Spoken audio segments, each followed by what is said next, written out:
Isinariwa ng ilang nakasaksi sa makasaysayang EDSA People Power Revolution kung paano nakamit ang ating bansang demokrasya. Pero matapos ang 26 na taon, naisabuhay na ba ang tunay na diwa nito? Yan ang tinutukan ni Marisol Abduraman. Ilan lamang ang mga litratong ito nakuha ng freelance photographer na si Sunny Camarillo. Ng mga mukha at hindi malilimutang eksena sa 1986 EDSA People Power Revolution. Bawat eksena puno raw ng hindi malilimutang mga kwento. Halos lahat kasama itutok yung camera mo, talaga memorable ang mga makukuha mo. Pero mas nakaupukaw raw sa kanyang damdamin ang eksenang ito, kung saan isang rebelding sundalo na nakapose sa gate ng Campo Crame ang nagpapaalam sa kanyang ina't asawa.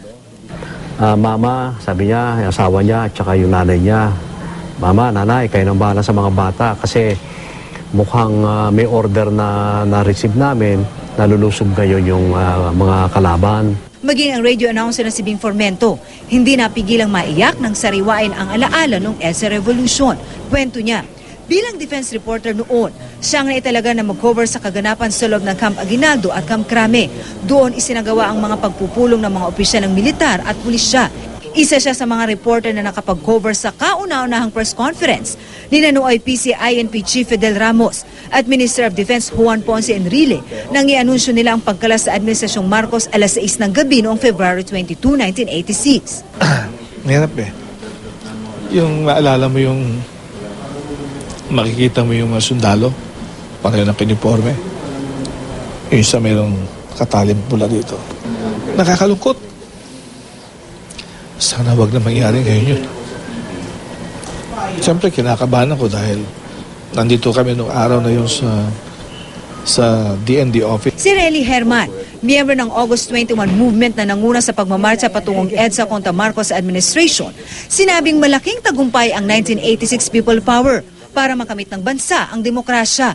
Gayunman, nalulungkot siya dahil tila wala raw ipinagbago ang gobyerno. Ngayon ba, natututunan pa rin natin or na-appreciate pa rin natin yung mga leksyon ng People Power EDSA Revolution? Palay ko, hindi na eh. Nawala na yung effect nito, no? Kasi bumalik na tayo sa dating gawi eh. Ganito rin ang sentimiento ni retired Commodore Rex Robles, na nooy military assistant ni Enrile noong EDSA Revolt. Ani Robles, kahit ilang EDSA Revolution pa raw ang dumaan, iisa at hindi mapapalitan ang tunay na diwa ng 1986 People Power. Ang tawag ko doon, pirated. Wala, yung gaya-gaya lang. Kasi nung nangyari yung EDSA, there's only one EDSA 1. Kaya dapat sabihin natin, EDSA 1, only one.